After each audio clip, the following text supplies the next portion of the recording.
Hey, what's going on everyone? This is a simple Python tutorial, and this is an introduction to lists.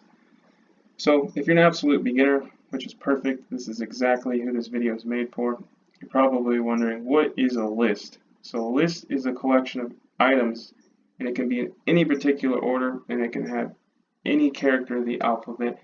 It uses digits, and you can basically list whatever your heart desires. So in Python, we're going to create a list. So I have a bunch of farm animals. So farm animals equals, and you use square brackets. And square brackets indicate a list. And to have individual elements in a list, you're going to separate those with commas. So I have a cow, I have a horse, I have a dog, and I have a cat. And let's print this list, farm animals, and it's going to give us the same exact thing. And you're probably wondering, well, I'd probably never print the whole list or want to display a whole list. Yeah, it's definitely true. So how would you access specific elements within the list? So let's say, not that. So let's say I want to display a dog. So I go print animals, square bracket again, and an index. So our list has specific positions. So unlike a human, Python starts counting at 0. So it'd be 0, 1, 2, and 3. So I want to print dog. So I would go 2, and it would give me dog. So computers are much different than humans. They list things much differently. And this is true with every single program. You're most likely going to start at 0.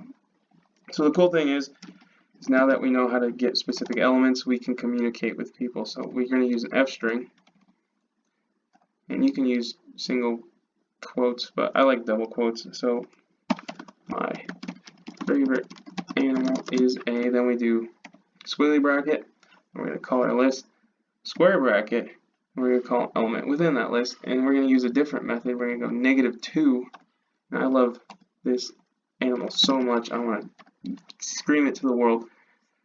So you're probably wondering, well, -2, what the heck are you doing? So Python, it counts backwards as well, and it starts with -1, then it goes -2, -3, and -4. So when I print this message, whoa, that's not what I wanted. Oh, I know why. I'm being a silly goose. It would have been broken anyway, too. There we go. My favorite animal is a dog. I forgot my open bracket, close bracket as well. So the computer does exactly what you ask it to do. I put farm animals in, and it gave me the list again. So I call a new variable, and I use an F string, as you see right here. And when I said print farm animals, it gave me this answer when I really wanted this answer. So just a little fun fact.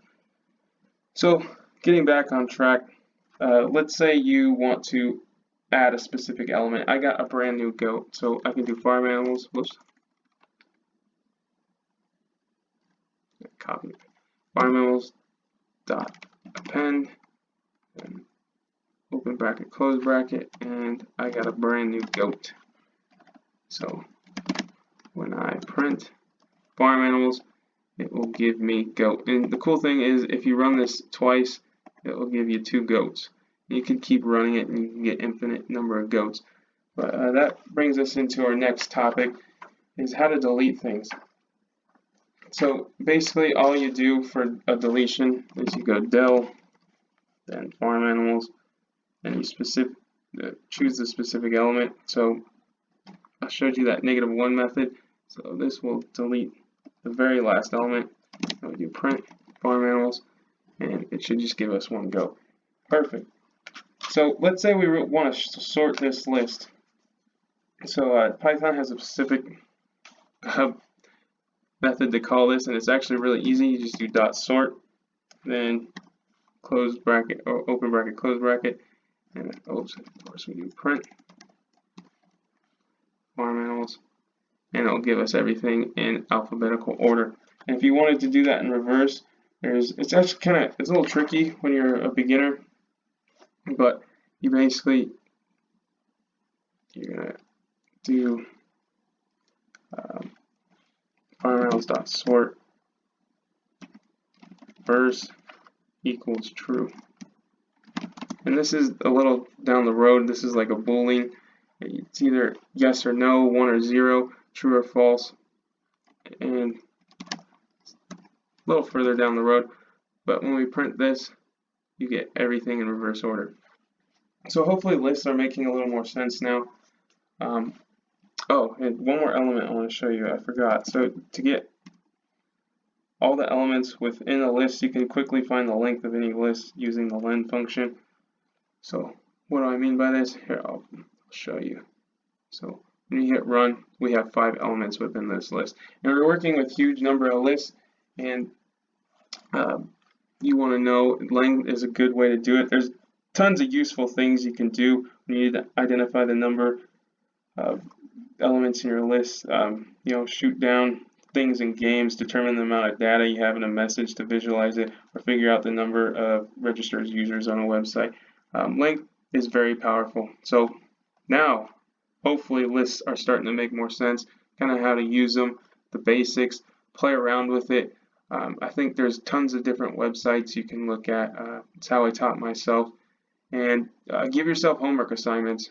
So if this video was at all helpful, make sure you give a thumbs up and subscribe. It helps the YouTube algorithm, and I really appreciate your time.